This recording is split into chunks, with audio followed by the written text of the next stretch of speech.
भारत माता की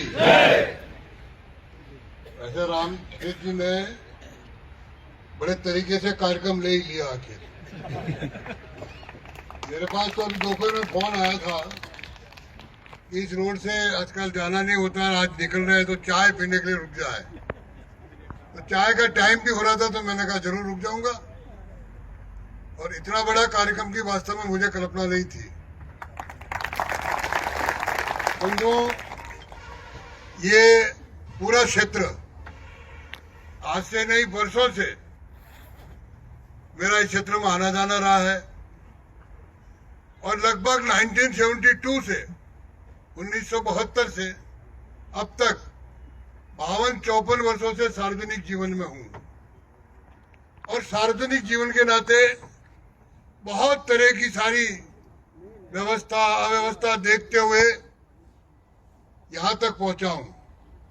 मैंने वो काल भी देखा है कि जब हमको चुनाव लड़ाने के लिए लोग भी नहीं मिलते थे और बड़ी मुश्किल से ढूंढ ढांड के लाते और अगर जमानत बच जाती तो हम मिठाई बांटते थे।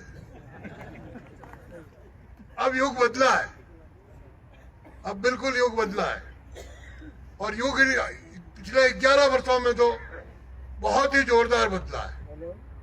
हमारे मन में कल्पना थी कि हिंदुस्तान सोने की चिड़िया है। हमारे बड़े बुजुर्ग कहते थे कि भारत विश्व गुरु है, तो जवानों को लगता था कि बड़े बुजुर्ग गप्पे मार रहे, कहां से विश्व गुरु है। न तो यहाँ शिक्षा का पूरा प्रबंध है, गरीबी बहुत है और बाहर से देश तो कहते हैं हिंदुस्तान तो अनपढ़ों का देश है। और कहीं हमारे देश का अगर लीडर भी कहीं विदेशों में बड़े देशों में जाता, अमेरिका रशिया, तो उसका कोई महत्व नहीं था। लेकिन पिछले 11 वर्षों से पूरे देश का माहौल बदला है। अभी रामेश जी ने एक बताया इस जन्मदिन पे आए जब, ये वो स्थान है जो अभी 2017 में 72 डेज तक यानी 72 दिनों तक, वो वास्तव में इंडिया का एरिया नहीं है, ऐसे तिकोना, एक तरफ भूटान है, एक तरफ चाइना है, बीच में भूटान है, एक तरफ इंडिया और एक तरफ चाइना है। तो चाइना चाह रहा था कि वहां रोड बना ले।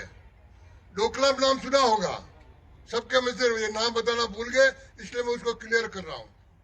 ये गए जब तक, उससे पहले सिर्फ अजीत डोभाल और मनोहर पर्रिकर जी गए थे और बड़ा दुर्गम स्थान है। और ऐसा अपने बारे में भ्रम फैला दिया कि वहां तो चाइना ने सारी जमीन दबा दी थी। तो ये जितने राजस्थान के लोग आए थे मैं इनको दिखाने ले गया। मैंने कहा चाइना अपने औजार भी वहीं छोड़ के गए हैं और चाइना में डिफेंस में है।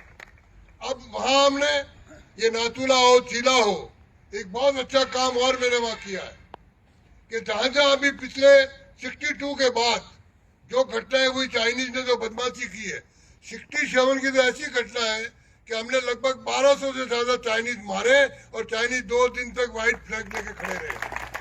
तो पूरा सिक्किम का जो एरिया है वो अपन ऑफेंसिव है, डिफेंस में नहीं, चाइना डिफेंस में है।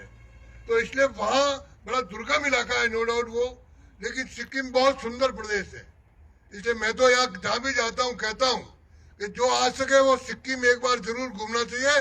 दुनिया ने हिंदुस्तान के पूरे देश दुनिया का एकदम सर्वश्रेष्ठ राज्य है। और पर्यावरण के प्रति इतना, यानी 13,000, 16,000, मेरा राजभवन भी 6,500 फीट पर है, यानी आपके अरावली की सबसे ऊंची चोटी से जस्ट दुगना इस हाइट पे है।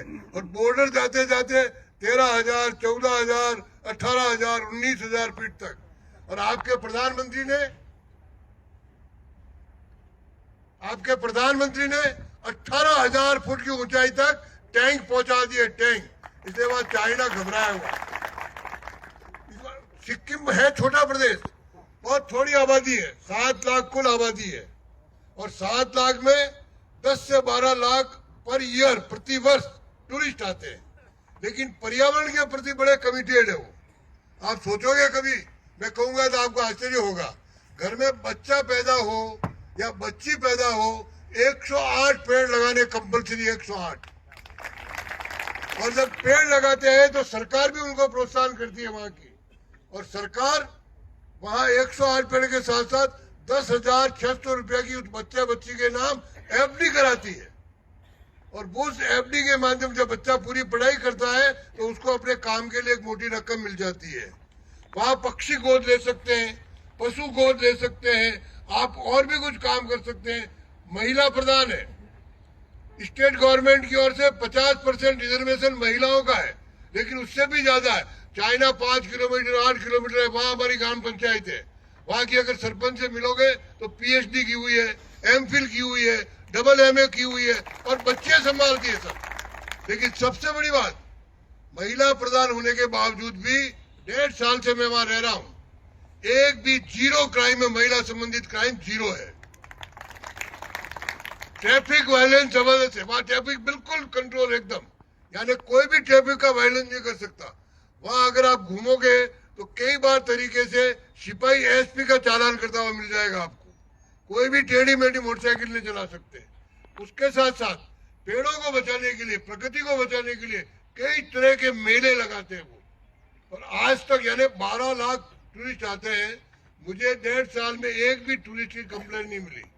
ऊपर रहने वाले भी, गंगटोक में भी उन्होंने मकान बना रखे। गंगटोक जो राजधानी है सिक्किम की, वहां 5 लाख से ज्यादा आबादी है, और थाना है एक। मैं थाना से अगर राजभवन जाऊं तो 30 मिनट लगते हैं। तो मैंने डीजी को बुलाया, मैंने कहा इतना बड़ा शहर और एक थाना, तो उनका हमारे साथ टाइम ही नहीं है। हमको तो सारे पे नफरी कंट्रोल करने के लिए तो अब नफरी लगानी पड़ती है, बैरक बना रखे। तो इतना सुंदर देश है, कहीं पे भी आपस में झगड़े नहीं। देश क्या, प्रदेश है, सॉरी मैं देश बोल गया। और ये सिक्किम अपने आजादी के साथ नहीं आया, सिक्किम आया है बाद में। 16 मई 1975 में आया सिक्किम, और अभी 50 साल पूरे हुए सिक्किम को अपने देश में आए हुए। तो सिक्किम के नाते प्रदेश इतना सुंदर प्रदेश। और इस समय प्रधानमंत्री जी सेना में, सिक्किम के राज्यपाल को एक और थोड़ा अलग से पावर है 30AF का, उसमें सेना के जो पैसा दिया हुआ है सद्भावना मिशन। तो सेना जनता से कैसे कांटेक्ट हो, जनता में आपस में सेना और सामंजस्य बना रहे, इसलिए सेना कहीं स्कूल बनानी है, कहीं अस्पताल बनाना है, कहीं रोड बनानी है, कहीं सामुदायिक भवन बनाना है, तो वो सारा पैसा भी सेना के माध्यम से मेरे हस्ताक्षर से जाता है। तो उसका भी बहुत बड़ा उपयोग हो रहा है। फिर आपने, प्रधानमंत्री जी ने एक और नई बात की है। हम हमेशा क्या बद्रीनाथ जाते थे ना, काफी लोग गए हुए होंगे, तो उससे आगे एक माना गांव है, तो क्या हमारे आखिरी गांव में जा रहे हैं। तो प्रधानमंत्री ने कहा ये आखिरी गांव नहीं है, ये हमारा पहला गांव है। और इसलिए उन्होंने कहा इससे आगे तो हम बहुत थे, भूलो मत, अभी हमको आगे तक जाना है। तो उस गांवों को उन्होंने वाइब्रेंट विलेज का नाम दिया है। और वाइब्रेंट विलेज का मतलब वहां की जनता माइग्रेट होकर नीचे नहीं आवे। तो इसके बाद शिक्षा की सुविधा, रोड की सुविधा, चिकित्सा की सुविधा, हर प्रकार की सुविधा, कनेक्टिविटी पूरी, ताकि वाइब्रेंट विलेज में भयंकर पैसा आ रहा है। और मेरे राज्य में यानी सिक्किम में 46 गांव है वाइब्रेंट विलेज, जो बिल्कुल 10-12 किलोमीटर के रेडियस में चाइना बॉर्डर पे बसे हुए। 3 देश लगते हैं, भूटान, नेपाल और चाइना। मेजर चाइना है, लेकिन मैं आपको विश्वास दिलाता हूं कि सब बातें फालतू है। चाइना हमसे डरा हुआ है, वहां पर चाइना की हिम्मत नहीं कि कुछ आके करे। और मैंने तो वहां नाथुला को राजस्थान के नाम कर दिया है। 1967 में घटना घटी थी, कुछ फौजी होंगे तो जानते होंगे। तो सेना नाथुला अगर बचा है, हाँ आप होते ना, नाथुला अगर बचा है तो जनरल सगत सिंह के नाम से बचा है।